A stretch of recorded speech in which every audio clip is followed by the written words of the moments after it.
Today's episode is brought to you by CASSA, the Canadian Association of School System Administrators. If you've been listening to Education Matters, you know that one of my central themes is exploring Canadian identity through education and connecting the dots between leadership, policy, and meaningful change.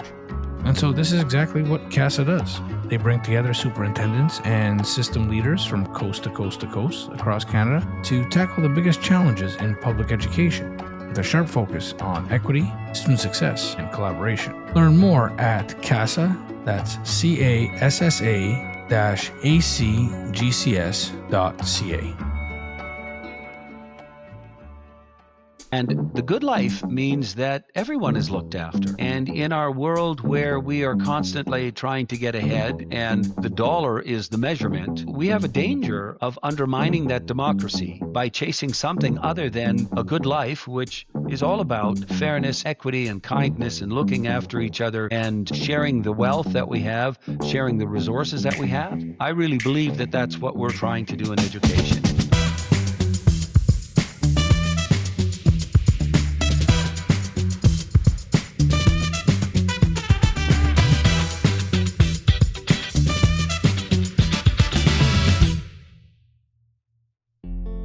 Welcome to Education Matters. In today's episode, we're doing something a little different again, and something I've wanted to do for quite a while now. At last year's annual Canadian Association of School System Administrators Conference, we asked guests who are education leaders from across Canada one question: what makes Canadian education special? It's a simple prompt that asked folks to reflect on what we do really well in education. As Canadians, this is not something we're particularly inclined to do. We'd rather look at what needs to be done and get on with it. However, as I've mentioned many times here before, I've had the true privilege of working all across the country and have met incredible educators doing incredible work, and I wanted to share their stories. And what you'll find in this episode is a shared ethos, one that's worth celebrating, questioning, and protecting. We've brought those voices together into a single episode, organized around several themes that have emerged from the responses. They include diversity and multiculturalism, equity, public education and access, Indigenous education and reconciliation, citizenship, and high-performing public schools. To help us make sense of these insights, I invited back Reginald Klassen, Executive Director of CASSA.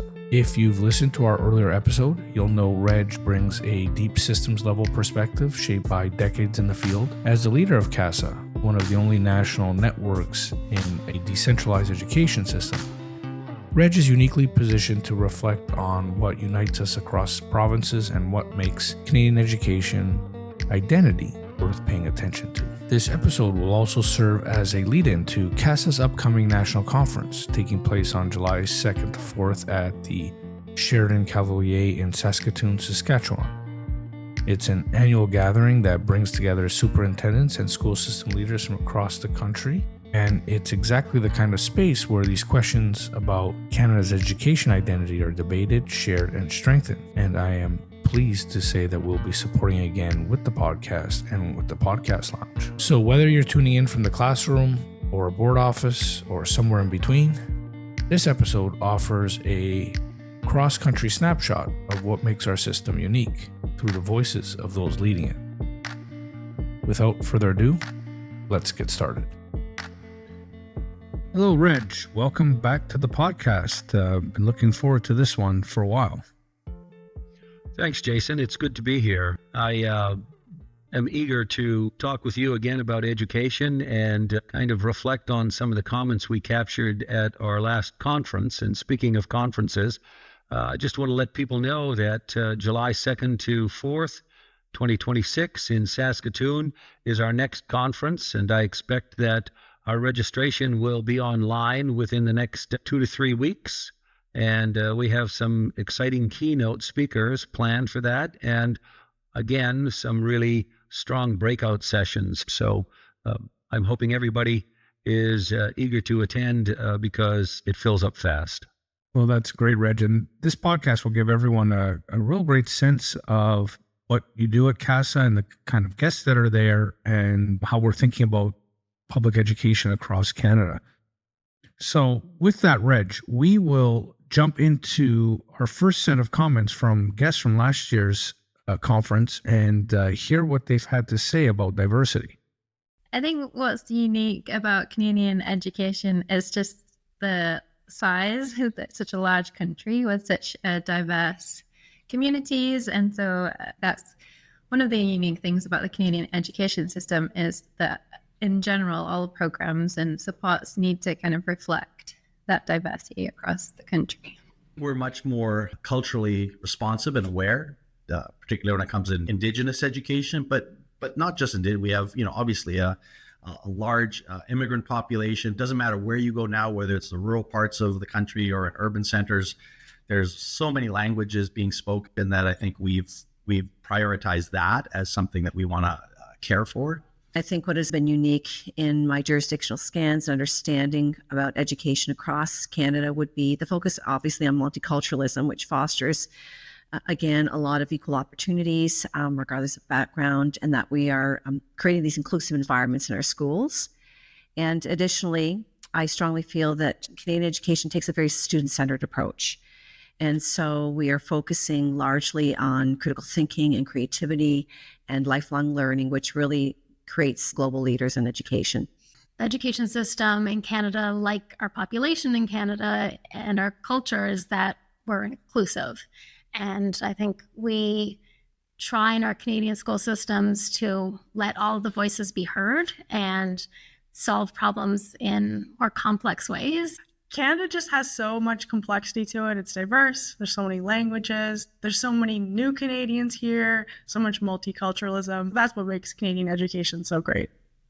So what I think is unique and special is we can still put in our own sets of values and our ways of doing things to be able to deliver a service that is special, unique, and meets the needs of many diverse students and based on our realities, because Canada is such a vast country. So, Reg, we just heard from those folks talk about diversity and multiculturalism. In your view and in your role at CASSA, what is it about Canada's approach to diversity that you really think genuinely shapes how people live and learn together across the country? Well, I think for decades, if not centuries, Canada has protected diversity. We haven't always done a good job of it, particularly with the diversity of our Indigenous, but certainly from the very beginning, when we think about French and English, and then all of the immigrants that came, we want to protect that diversity. And I think that adds to our classrooms. Diversity in our classrooms makes a huge difference, and we honor and respect, to the best of our ability, the diversity that students bring into that classroom. And that really helps students see beyond themselves and their own world. And I think that's really important. And I see many, many educators looking to honor that, protect that among their students, and highlight that as a way to learn from each other. Wonderful, wonderful. Couldn't agree more. And Reg, now in a related area to diversity and multiculturalism, a number of folks that were part of our podcast lounge talked specifically about the importance of equity across Canada. Let's hear from our next set of speakers. There are so many things that are unique and special about Canadian education. The one that's most recognized for internationally is the equity that our education provides. No matter who you are, your background, your social economic status, your experience, you have an equal chance of succeeding and having a great education.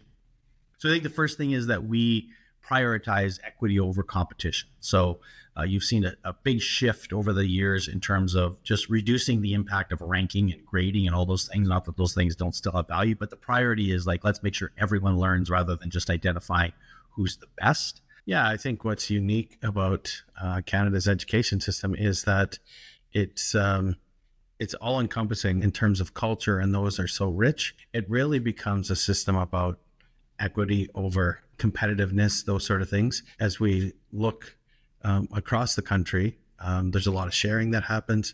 I think that's very unique. Sharing from provincial organization to provincial organization, from school division to your neighboring school division.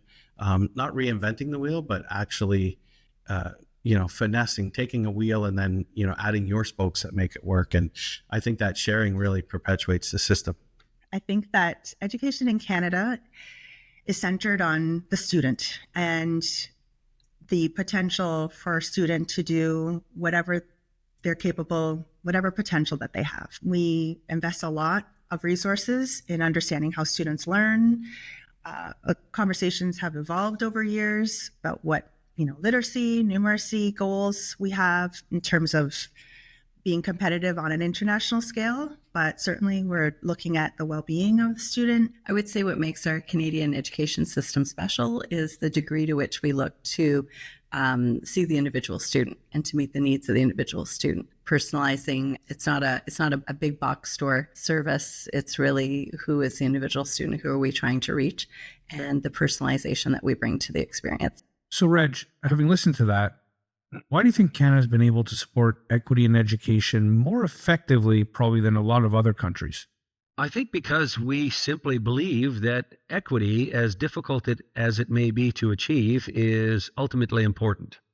And the reason why it's ultimately important is because equity creates opportunity for students, not just those who already come to school with opportunity, but for those that come from, let's say, impoverished backgrounds, come from difficult situations. And in the classroom, we try to create a level of equity so that everybody can learn and achieve the same outcomes. And that's really important. That makes our society stronger. We don't talk about that with our students, but we know as educators that makes our society, our democracy, stronger when we create equitable situations, and take our society in a way forward that gives people opportunity. Really, what equity is about is eliminating obstacles. And in the education world, it's about eliminating obstacles to learning. And that's not an easy task, but something that we take pride in as Canadians. Yeah, and I think connected to that, Reg, is what our next set of speakers spoke about, which was really how we have across the country, although so many different jurisdictions, overall we have a robust public and publicly funded education system that provides access to all students. So let's hear from them and what they had to say about that. The Canadian education system is great because it's available for all. I feel I'm proud to be part of the Canadian education system. Public education literally is the great leveling field, I think, for all citizens of Canada, and especially for our young people.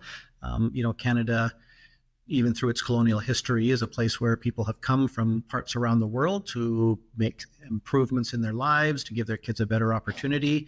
And public education really is the foundation of that. And I honestly believe that, we have set up a system where through hard work, perseverance, and hopefully opportunity, students can move through our system and find a way to change their life chances and seek out the opportunities that they're looking for.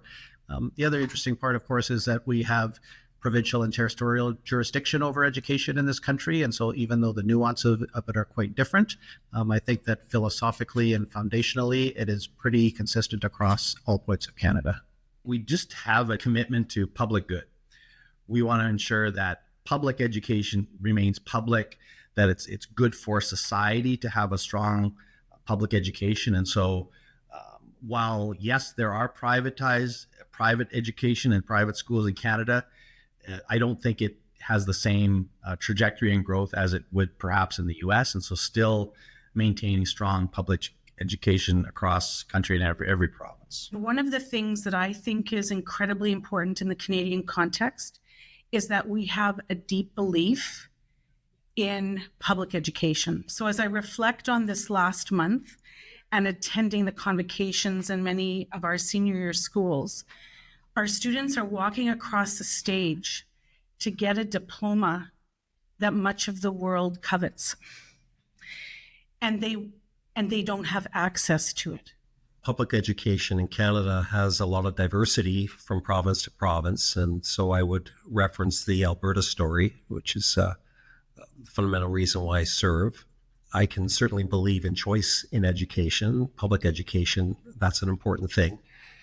And the Alberta story is that there's a variety of options available to students to attend public, Catholic, and in many cases, Francophone schools can become a choice. From my perspective, what I see is we have a situation where teachers still have a connectivity to the students. And especially where I'm from, I walk through classrooms where I see the conversations occurring between teachers and students that I wouldn't see if I walked into larger schools. So our smallness gives us a connection that makes us special. So, Reg, with that, let me ask you a question. What makes Canada's commitment to public education feel distinctive and worth protecting?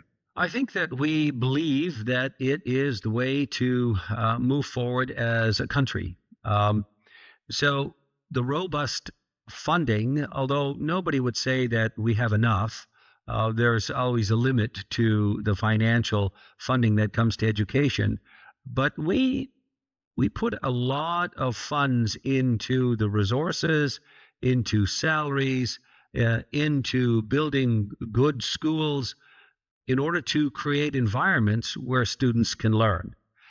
And that door of that school is open to every single student, regardless of where they might come from, whether they be third, fourth generation in the country, first generation, or they've been here for thousands of years. That's open to everyone. And when they enter that school, there is an equity that we try to create. And that allows us to educate robustly for our children. And I think that makes all the important difference. Yeah, I think that's really is a great point, Reg. And a lot of the guests you'll hear in the next clip connected that to citizenship. So let's take a listen and ask you a question about education and citizenship. Well, I've had the privilege of being a learner in the public education system in Manitoba, both rural and urban contexts. And I'd say that for me, the thing that makes Canadian education and specifically public education so rich is our commitment to community, our commitment to thinking about citizenship. And we've really, I believe, developed curriculums and developed important experiences for students where they're learning in context of what it means to live a good life and to live in a good way and to be a contributing member of the community in which you live. And to me, that's the ultimate outcome of education. Canadian educators encourage critical thinking. I saw a quote today that said, disagreement isn't dysfunction, it's democracy. And I think that's incredibly powerful for educators to remember. I think one of the things that I really love about the Canadian education system is that we are constantly trying to create critical thinkers. And we're not a system that typically values rote learning. Our educators are always trying to promote that critical thinking and inquiry. And I think the further we get into the 21st century, the more that's starting to happen in our classrooms. And that's something that we should be really proud of. But I would say we would probably define our purpose being more around creating good citizens. That's the goal. And as part of being a good citizen, you probably should have some skills to be able to contribute to society through your occupation, through your career. How we talk about and how we conceive and consider public education in Canada, the beauty of it, and therefore the inherent hope and joy, is that it is meant to allow democracy to flourish. So when I hear people say at convocations or at different times of the school journey, well, we're preparing our students to be citizens, like I push back against that because actually our students are already citizens. When I think about public access to education, it's allowing our students to grow their capacity to not only participate fully in democratic spaces, but to influence those democratic spaces. I think there is no time that is more important to me than it is now. How how we in Canada intentionally think about public education as a place to heal, as a place for reconciliation, as a place to identify those competencies that will allow our students to be able to live Minopi-Metisawin, which means the good life, is so important. And I think that sets us apart. And I think about the folks who are here at this conference who believe deeply at the core that public education is about the support of, the amplifying, and the illumination of democracy in our country. Okay, Reg, so we heard from a number of folks talking about citizenship there. But in particular, I thought Sandra, the superintendent of River East Transcona, did a really amazing job at describing the connection between public education, democracy, and living the good life. So how do you think Canada's education system shapes the kind of citizens that we hope young people will become? Well, first, let me say that knowing Sandra and having talked with her about these things, I would agree with her wholeheartedly. And the notion of democracy and a good life for me is one of my things that I love to articulate. We sometimes, and I've said this before, we sometimes get caught up in marks. We sometimes get caught up in LA and mathematics and other subject. And I know that people say that all people in Canada, including children, are citizens, although those young citizens aren't fully fledged citizens in terms of the rights and some privileges or the rights that they have. But we are trying through education to create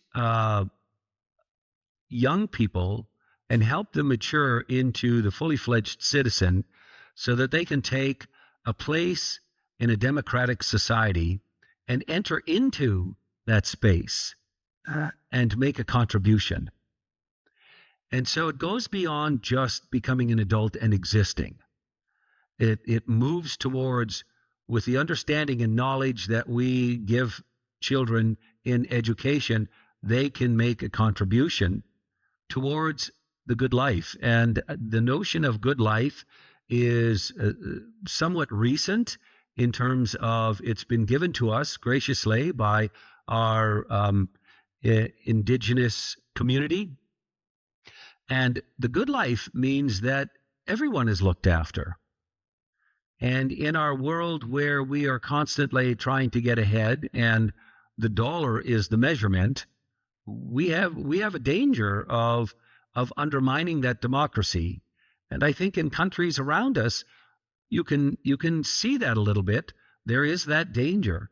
And to undermine that democracy by chasing something other than a good life, which is all about fairness and equity and kindness and looking after each other and sharing the wealth that we have, sharing the resources that we have.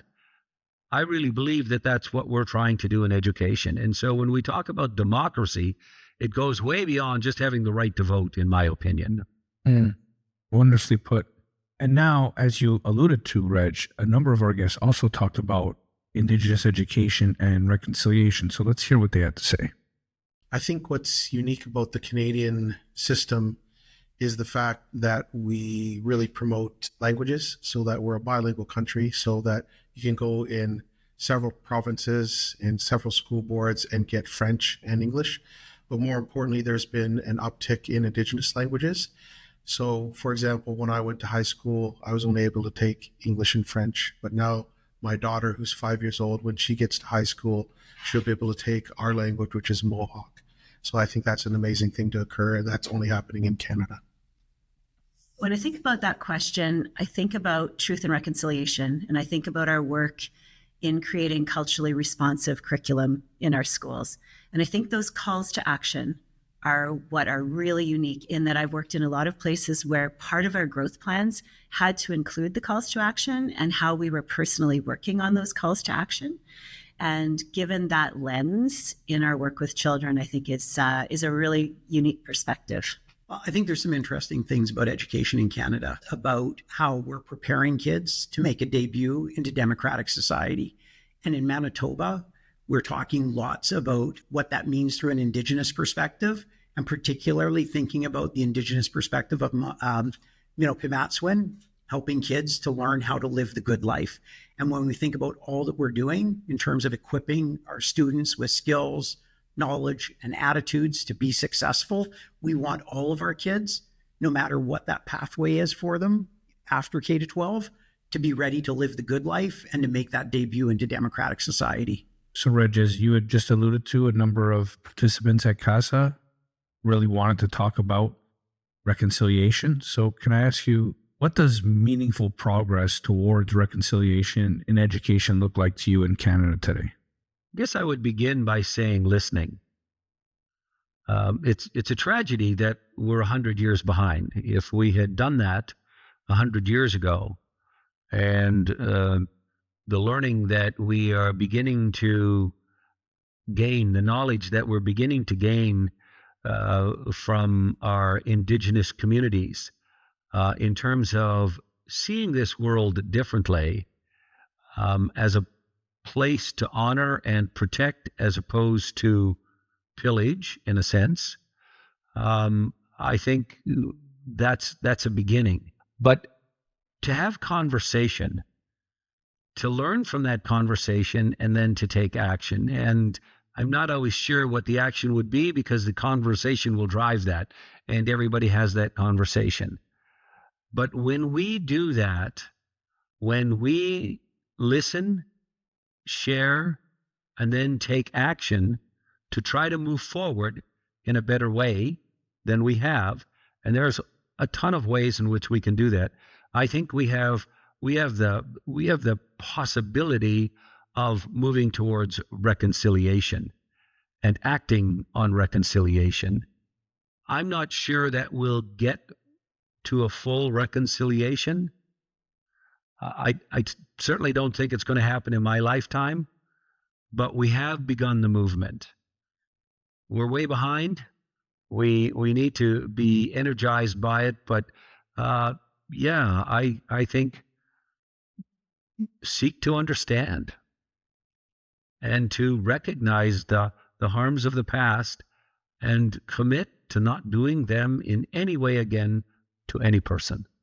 Yeah, Reg, and what I will say on that front is the progress certainly doesn't feel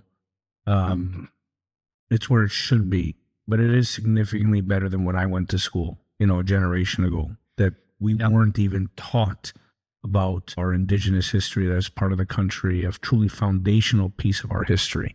And so it was hidden. It was literally hidden from us for decades, and that's no longer the case. So thank you, and thanks to all the guests for sharing their perspectives on that. So our last and final set of clips, Reg, are maybe appropriately on how Canada does have high-performing public schools. So let's take a listen.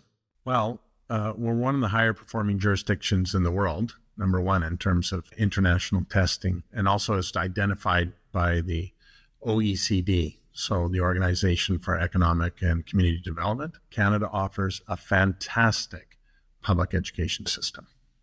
I think what makes Canadian education exceptional is it activates the power of teachers as professionals. We trust teachers to bring out the very best of students, and through their creativity, their innovation, and their dedication, that's what they do. Education in Canada is a real hidden gem. When you look at PISA scores, Canada is always near the top, but we do so much more. We're an innovative country, and the fact that we don't have a national pan-Canadian direction really helps us. Every province can do what they feel is important. Canada's public education system isn't just about the system. It's a deep-seated way that we reflect our values as Canadians. And we use education to prepare students to be an informed electorate so that they can both meet their potentials personally and collectively. And that's that public piece in public education that I think we're known for all over the world. Education in Canada is very important, and we want to make sure in the public K-12 education system that we do the best for our students. And I think that's a common theme throughout, that every province wants to do the best by their students through their teachers and everyone working in their education system. So, Reg, with that, can I ask you a question about Canada's public schools and our ability to perform well without losing our kind of focus on the human? What are your thoughts on that? Well, I guess I would start by talking about the professionals we have in the system, particularly in the classroom, dedicated people that really believe in education.